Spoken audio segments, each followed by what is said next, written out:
You live on Peny Radio, your number one online Christian radio station. Peny Radio, hope for the hopeless.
We all fall down, but it's the getting back up that really counts. As we live, we learn. Diamond Wild. When you are tired, get some rest. Cry when you are sad. It's okay to take a break. From Psycho Jiman Kenchanayo. It's okay not to be okay. Good evening and welcome to another episode of TMAI, the 18th episode to be precise. I am your host, ACK. And then, as you may already know, this is a place where we talk about basically everything and nothing at the same time. Things that we are all curious about and would want to know more. I have with me here Dominic for today. And then, Dominic, why don't you introduce yourself? You weren't here last week.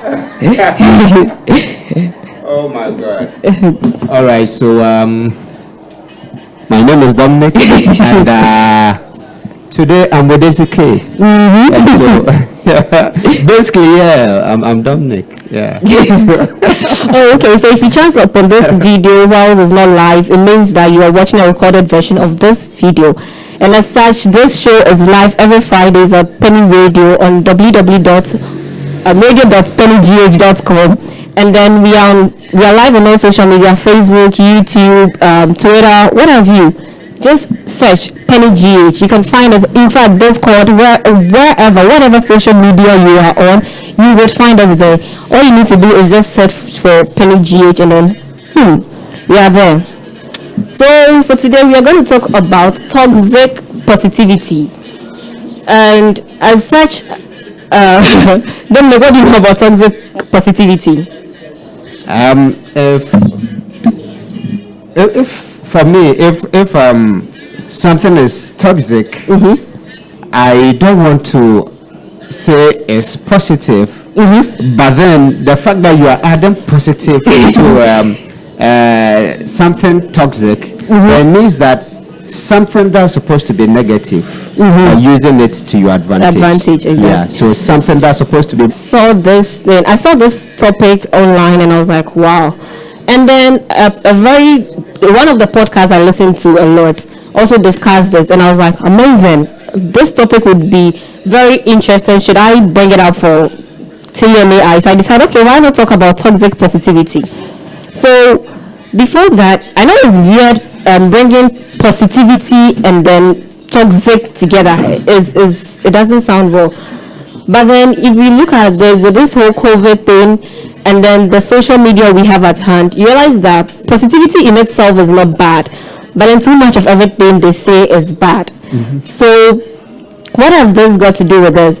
You realize that social media, there's no way you'd open your social media without chancing upon or seeing something motivational for you from your status, your WhatsApp status. But then being optimistic and all that, is it always that good? Well, that is where we are here to figure out. So toxic positivity, should I explain it, is the belief that like no matter how dire or difficult a situation is, people should maintain a positive mindset. It's not like good vibes only. You should be optimistic or whatever it is in every situation. You should have a positive thinking. You should be cheerful. And then honestly, it is a facade. It's fake. Because you can't be positive all the time. Sure. Whatever it is. Yeah. That is why I opened with, we all fall down. Whatever it is, we all fall down in life. And then it's okay to be sad. All you need to do is just get up on your feet. Sure. But then how do you get up on your feet? You may be in a situation and then all you get is like, it's okay. Are you telling me that I'm being over sentimental or something? So let's start talking about forms of positivity. So when something bad happens, such as losing your job, people tell you to just stay positive. Look on the brighter side of life. Like, while such comments may mean that, or the people may be trying to be sympathetic with you and all that, but on a real, I have lost my job. What I need instantly is another job. Exactly. You understand? Yeah. If you can't get me that, you can try to comfort me by telling me that, okay, you get another job, I'll try to help you or something like that. But you can't tell me to look at the brighter side of losing my job. What could be so brighter about losing my job? You understand? Yeah. So it's one form of toxic positivity. Another thing is after experiencing some type of loss, everything happens for a reason. I mean, someone is dead, you've lost your relative, you've lost someone very dear to you, and then the first, everything happens for, yes. I don't know if you experience this. And then sometimes when you're not even, they look at it and they're like, this is a distant relative. So like, why are you mourning? But then it might be a distant relative. You don't know the relationship I have with this particular distant relative. I don't know if you get what I mean. So these things can be toxic. And the one thing I've realized about toxic positivity is that people may be toxic, like maybe doing it without even realizing it. Sure. No, sometimes you are trying to sympathize with the person instead of empathize with the people you are with. You know, another example is when you express disappointment or sadness, someone tells you happiness is a choice. So, like, if you are feeling negative or something, it's you are choosing not to be happy. Like, why then would you choose not to be happy? Not at all. I wouldn't. You wouldn't. Like, happiness is if happiness is a choice, we'll definitely be happy all the time. But definitely something will come up your way and then it will hit you. I don't even think in a day, no matter how happy you are, definitely something makes you sad. Like, life is full of happiness and sadness. It's just a balance of both. Sure. You get what I mean. So that is another thing. So one thing toxic positivity does is that it denies people the authentic support like that they need to cope with whatever it is that they are facing. So Dominic, why do you think it's harmful? Oh, okay. So for me, you know, I'll give this example that in our society, if you're a man, okay, and you're going through some challenge, there's this thing that obedience, masculinity. obedience, you get it, and so it tends to hurt you the more. But if you really realize that letting that emotion go, accepting the pain as it is, it's accepting okay those, to cry. Then I don't know why crying has been like it's like a feminine thing. Like, if you cry, it's a feminine thing, and then if you are like this one, you're masculine. They say you are weak. You are weak and all that. And I think we'll talk about this another time. But I'll check it's bringing this when you're a girl and then you don't cry, you are identified with masculine features, and then when you're a guy and then you cry, you're bow. Exactly. You understand? Exactly. So I feel like there are these features or things society has set out for us that it makes it difficult for you to really express yourself, and then this thing becomes harmful, and then it causes guilt, because if I'm in a situation and then I'm telling you like this is it, and then you're telling me to feel positive, nothing is wrong, and all that, you realize that I may be feeling guilty that why is it that I'm feeling this way? Like, if happiness is really a choice, then why am I choosing to be sad? You get it? But then but in some ways I tend to side with that a bit, but then the negative aspect of it is this. Okay, they say happiness is a choice. What for me, what I deduce from that is, if you can not do anything about it. Okay, you don't kill yourself because it has happened. Exactly. Move on and do but something yes else. but they just say just happiness is a choice. But what choice has it given me? You know, when let's say I'm grieving for like someone who is dead or something. There's even a burial at my house. Okay, so let's say I'm grieving, like I'm in that solemn state.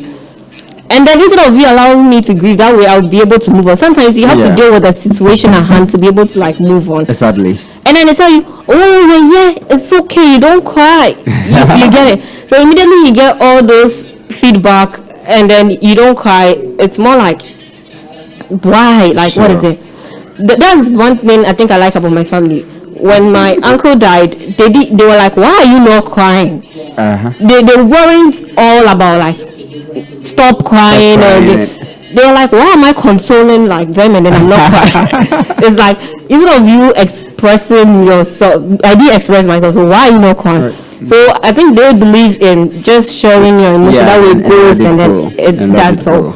But some do not get it that way. Let's say people have the way they grieve. Maybe I may grieve one day, I cry and then it goes. But some may grieve like continuously. But imagine you're grieving continuously. Now what do you really chill now? You get what it is. So I feel like people are trying to be helpful to you by saying those things, but then they don't know that it's being harmful in a way. Exactly. So honestly avoids like untetting human emotions. So it got to a time instead of me expressing myself with someone, I'm like, I didn't make a cry. I have a predetermined thing of whatever the person is going to say, so I don't really need to say it, and then it prevents growth, I think, because you're not able to grow as a human if the positivity around you is like toxic. So there's something here that says the positive vibes only mantra has become particularly grating to many in light of the COVID-19 global pandemic. So during the pandemic, people have faced illness, lockdown, shelter in place, or the business shuts down, working from home, homeschooling challenges. Tell me about it. Job, homeschool challenges. I buy more data than should I pick a car to school. The amount is like, it's very vast. Exactly. And then someone will tell you that shouldn't you be grateful that you are like doing online? I just don't get it. And then financial, you don't know what I'm going through or whatever. People struggle financially. Like I said earlier, then you're like, oh, here saying, how would I put food on the table? You understand? So I feel like sometimes people need solutions than trying to be all positive and all that. Positivity in itself is good. Sometimes it encourages you. Being motivated is.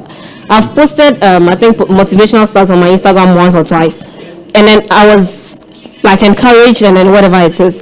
But then I feel like we are always trying to motivate ourselves to be positive without forgetting that life isn't always about like being positive and all that. Yeah. So, according to 2020 Stress in America report, the American Psychological Association, 46% of American adults with kids under 18 report having very high stress level during the pandemic. And now look at this. Look at this. So, let's move to the signs of toxic positivity in case you do not know you have those things. Okay. 1, brushing off problems rather than facing them. Sometimes you're supposed to face issues. 2, feeling guilty about being sad, angry, or disappointed. Like, you are not supposed to feel guilty, you are sad. If you're sad, you are sad. If you're angry, you're angry. Like, sometimes you be angry, you express yourself and you're like, damn, I shouldn't have said this thing. But then after you said it, like, it takes off some exactly. Instead of you bottling it or what have, like. And then next, hiding your true feelings behind feeling good quotes. Like, you are sad and then you are reading those feel good quotes. Everything is okay. Like, what is that? And then another thing is minimizing other people's feelings because they make you uncomfortable. Someone is telling you whatever it is he or she is feeling, and then you are minimizing it and making it look like it's not really that big of an issue because whatever the person is telling you is making you feel uncomfortable. You're just supposed to make sure that the person, like, you should just listen to whatever the person has to say. Exactly. So let's go for like a short commercial break as I take in your comments.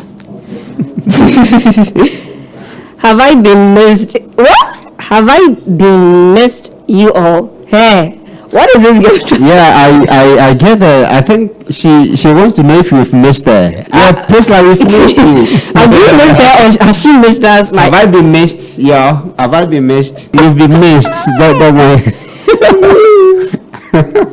greetings CEO, greetings Mentor Selassie. Some of us just cry for no reason. Yeah, that's what I wanted to say. That's true. And yeah, she said it. So what do you think about that? Yeah, it's true. You know, there's one time, okay, that I went for. I'm sweating. I went for. Yeah, I went for. I'm supposed to be at a meeting. That's why I'm sweating. I went for a job interview. Okay, and I had a job all right. Okay, but then the man called. And when the man called me to tell me that you've gotten the job, we want to confirm, so that we sent an email to that effect. I wasn't in a very good mood. Okay, so I told the man that, can I please call you back? And the man was pissed, like, you want to. And at that moment, I felt like, no, I called after 30 minutes, and the man said, we've given it to someone else. Okay, so at that moment I said, all right, thank you, and then I dropped it.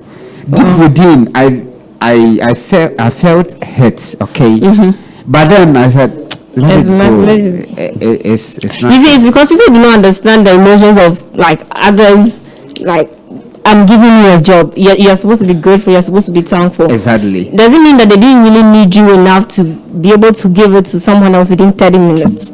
Yeah. So if there's nothing you can do about it, you don't brood over that, and as Priscilla said, for nothing. You just want to cry. Maybe the tears are many, so but you know that actually there are some people who have more emotions than others. Like everything, whether it demands like happiness or sadness, they are supposed like they just cry. And I think that one is also okay. That is their way of like showing their emotions. Exactly. You just shouldn't stop someone from crying. Oh, it's okay. I think I've done that like a couple of times. Trying to suppress. Like trying to tell them that it's going to be okay, because I will probably be looking at the logical aspects like this and this and this. Like, you're not supposed to be crying. It's going to be okay. But then if I were to be empathizing with them, I think I would have been in their shoes and I would have known. Maybe I know it's going to be okay, but I'm afraid of the possibility that it's not going to be okay. Exactly. You understand? But I wasn't looking at it because I wasn't the person in that position. Exactly. Yeah. So instead of we putting ourselves in people's shoes to figure out and then determine the situation and judge it, you just decide to just sympathize rather. Yeah. And I think of late I've been trying to empathize more than sympathize with people. Sure. Because that is what it is. So, how to avoid toxic positivity? If you're being affected by toxic positivity, or if you recognize that you have this kind of behavior, there are things that you can do to avoid them. 1, manage your negative emotions, but do not deny them. Negative emotions can cause stress and all that, but then you shouldn't deny that they exist. There was it a pastor? It was a pastor, yeah. He once said that it was a Korean thing that we studied, so I nearly spoke Korean. So it was like the heart is divided into two: the positive thinking and then the negative thinking. Okay. So as humans, whatever it is, we have like the positive thinking and the negative thinking. So sometimes the negative would rule, and then sometimes the positive would rule. Okay. But then to an extent, you take charge of whatever it is that rules. So I think all you have to do is acknowledge that, okay, yes, negative. Yeah, oh yes, like this is what I'm thinking, or this is the emotions I'm having right now. I want to do this, I want to do that, I want to scatter all the microphones and then everything here. Sure. I've acknowledged that is what I want to do, but I have to like manage it and know that what would come out of me destroying all these things. So I should try to be logical in that sense. And that thing is like another way to avoid this is to be realistic about like what you should feel. As you cry, you bring everything out, and then you try to analyze the situation realistically. Like, should I be crying about this thing? So I'm facing like a stressful situation. Should I be worried about this thing? Is this thing even fearful that unless I've not taken the step of doing something? Like, why am I worried? Why am I overthinking? I've not even taken the step to know that this or that would happen. Exactly. So I think that is also very important. So we should focus on self-care, like try to figure out ourselves, try to know who we really are. I think so, because life is a journey about figuring what you would do in the situation, who you are and all that. And then another thing is, it's okay to feel more than one thing. You know, sometimes you are in a situation and then you are feeling that you could hurt someone, you feeling you could be good, you could be feeling like a vast range of like emotions instantly. Like, it's okay. I think we have to admit that it's okay to have mixed feelings. Yeah. Not like we shouldn't deny that. Why am I feeling? Just as I said, okay, so this, okay, so that, okay, so that. I feel like we just have to not take life that seriously to be able to go on. Because if we think or overthink too much, that is what brings the whole issues and then big things. And another thing is you should focus on listening to others and showing your support. I think I said this. Yeah. Because instead of you're not listening. If someone is telling you what he or she's going through, Mikra, I don't know, like you are chipping what you are, like something that the person wants you to listen and then give like a feedback on what they are going through, not what you are going through. You understand? And sometimes, you know, talking about the situation makes you feel better too. Exactly. So, Mensa Selassie is saying that I uphold a theory that do not stop a child from lying. For on the day you want them to say the truth, they would not. So, and then he goes ahead to say, there is a belief we should encourage people to say whatever they have on their mind or in their heart, so that they become comfortable with their surroundings. Exactly. Yeah. I feel like we've suppressed our emotions and our feelings for like a very long time, that when you suddenly start talking about them, it sounds strange or it feels surreal, and then it makes that you get different names. Sure. Meanwhile, this is also part of you. Sure. I believe we all have different personalities. I'm split. Today I can be this, tomorrow I can be that. Today it's just like being like overly.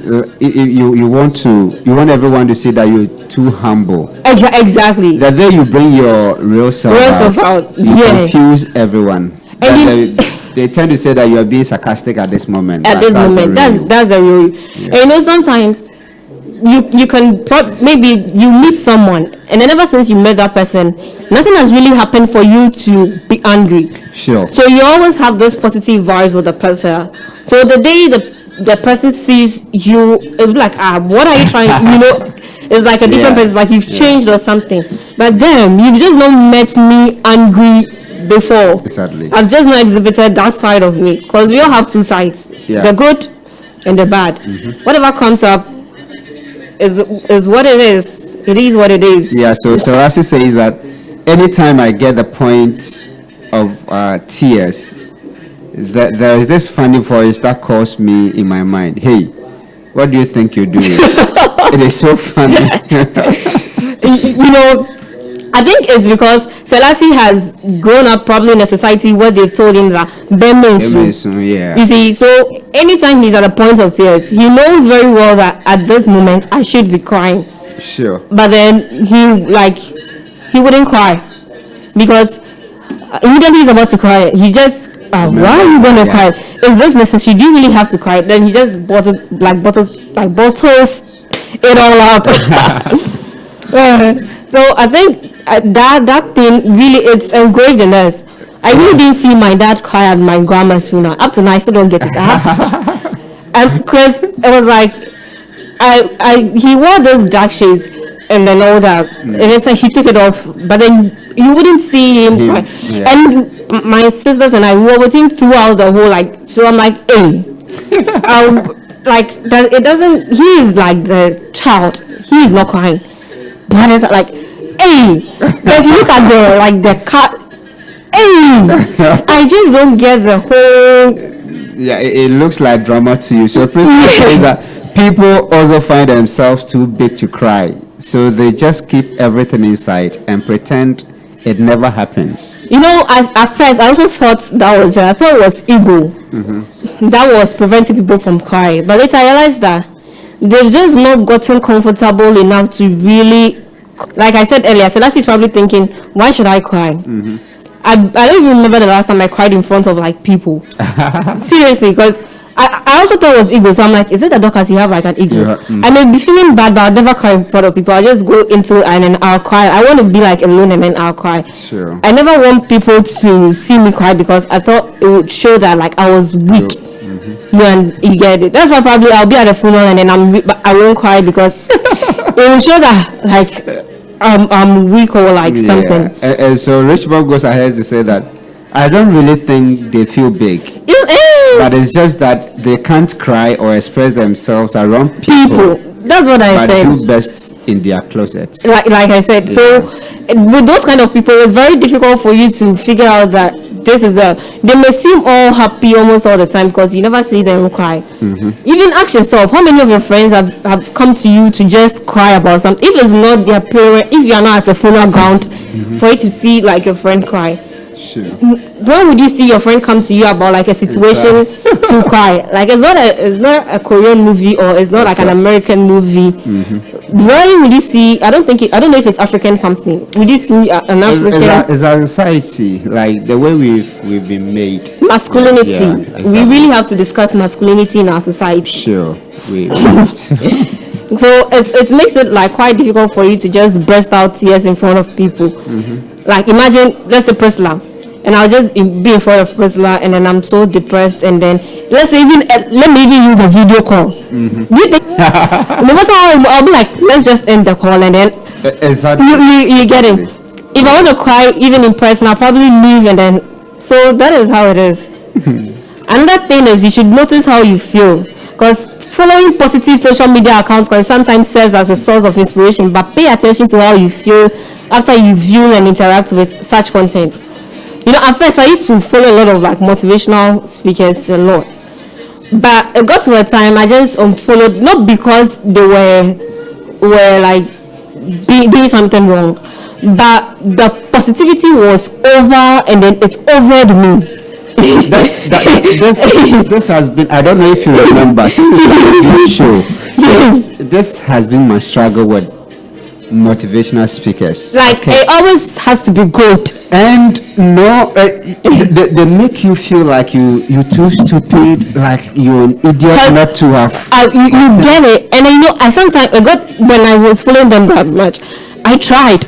It wasn't like I wasn't trying. I would read a book, and then for like the very first few days a week, I'll try to be optimistic. I'll try to like work it all out, and then one trend that they made you like, that was in almost all of them, was that you're supposed to like exercise in the morning, very early in the morning, for you to be proactive. So I tried, honestly, but then Uncle Siaga, because anytime I fall back after 1 week or thing, I beat myself up. That is where the guilty things come. I feel guilty.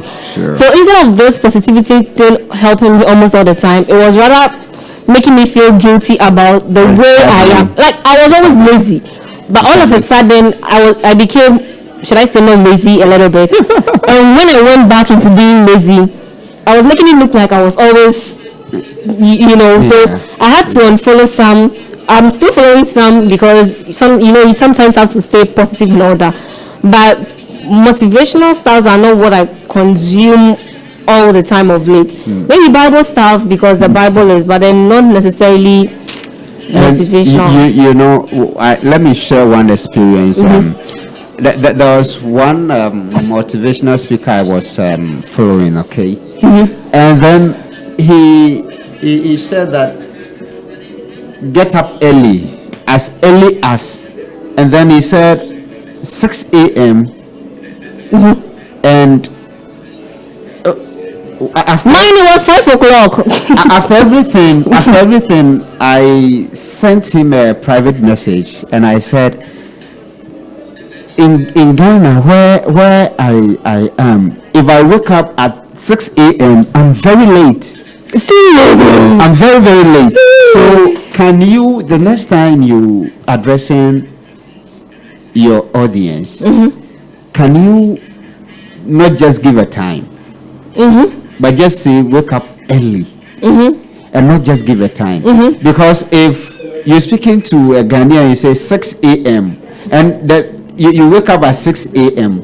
and you finish everything, your all those stuff, the workouts, all those meditation, everything, and you go and sit in traffic. To you, 6 a.m. because of the weather, because you have trains, because you have you think you said something great. I told him point blank, you've not helped me by mentioning any figure. I think the figure is the issue, because sometimes I sleep very late, but I expect myself to wake up that early at 6 because I've listened to a message that says I should wake up at 6. Meanwhile, the following day I know very well that I wouldn't be doing anything, so I can actually sleep in and wake up at like the time and then still do the exercises and whatever it is. You get it? So I feel like the timing frame that they add, they make you feel guilty. Like I set a time at 5. If I don't wake up at 5, I'm guilty. You've missed it. You have missed the whole point. Meanwhile, the point should be on the exercise that I do, on the things that I do. I think that is what I actually I changed it myself. Whatever time I wake up, I'm going to do this and that and that. I actually stopped timing myself with those 5 o'clock, 6 o'clock. If I wake up at 4 p.m., which is possible, I feel like the day is not starting to me. So whatever time my day starts, if I have to practice the guitar, I will. If I have to watch a movie, I will. If I have to learn, I will. If I have to do something, I will. Like that, I think that was what helped me. I stopped beating myself up with this whole timing thing. The issue I have with them is the timing thing. They give you a time frame and then it makes you look too bad. Sure. And then, these are some of the statements, toxic statements people make. Just stay positive. Sometimes in situations, I just don't need to stay positive. I have to be negative and then come back to positive, And then they are like, it could be worse. Like, it could have been better too. I don't know. People look at it, this situation, it could have been worse. No, it could have been better too. They look at things from that, and then things happen for a reason. Things happen for a reason. But I don't need to hear things happen for a reason this instant. And then failure isn't an option. Happiness is a choice. Good vibes only. For real. So if you've been listening for now, let me tell you some of the alternative things you can use. When someone is telling you something, you can be like, I'm listening, tell me, I'm here for you. Instead of you telling me this. And then you can tell them, if I've lost my job and I come to you, and then you know that you can't help me get a job, you can just tell me, if you need anything, I'm here for you no matter what. I think I'll feel more peaceful more than you telling me that it could have been worse. Damn, I don't want to hear that. And then you can say, that must be really hard. You saying that alone makes me feel, you understand me. It could be really hard, so you get what I mean. And then I can go on to tell you, and then probably they said sometimes I may have the solution to my own problem, but I just need to share it with you for me to end up telling you, because I do it a lot. I may be telling my friend, I have the solution already. I just need to share it for it to happen, right? How can I help you? Offer the help. Don't give me those kind of quotes. And then you can, instead of you saying failure isn't an option, you can tell me failure is sometimes part of life. You get it? Sure. And then you can go on to give me some of your failures I probably do not know of, and how you overcame them. If you didn't overcome them, how you let it go. You get it? Instead of you telling me that failure isn't an option, and then you can tell me that your feelings are valid. You get it? Your feelings are valid. For feeling that way, it's valid. Not telling me that it's an option. It's it doesn't make sense. So toxic positivity is often subtle, and then we've all engaged in this type of thinking at one point or another. But then learning to recognize it, this is toxic positivity, will help you become better, and then you'll be able to get rid of this type of thinking, and then provide more authentic support when you are going through this or someone else is going through that. So you should start noticing toxic statements and strive to let yourself and other people feel their emotions, both the positive and then the negative. We shouldn't throw the negative feelings out because they can make us better people. Come sound me down. Wonderful. So,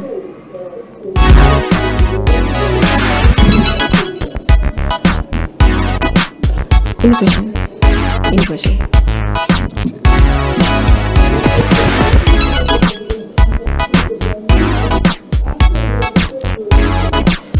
So I believe at one point in our lives, we've all been toxic by trying to sympathize or empathize with the people around us.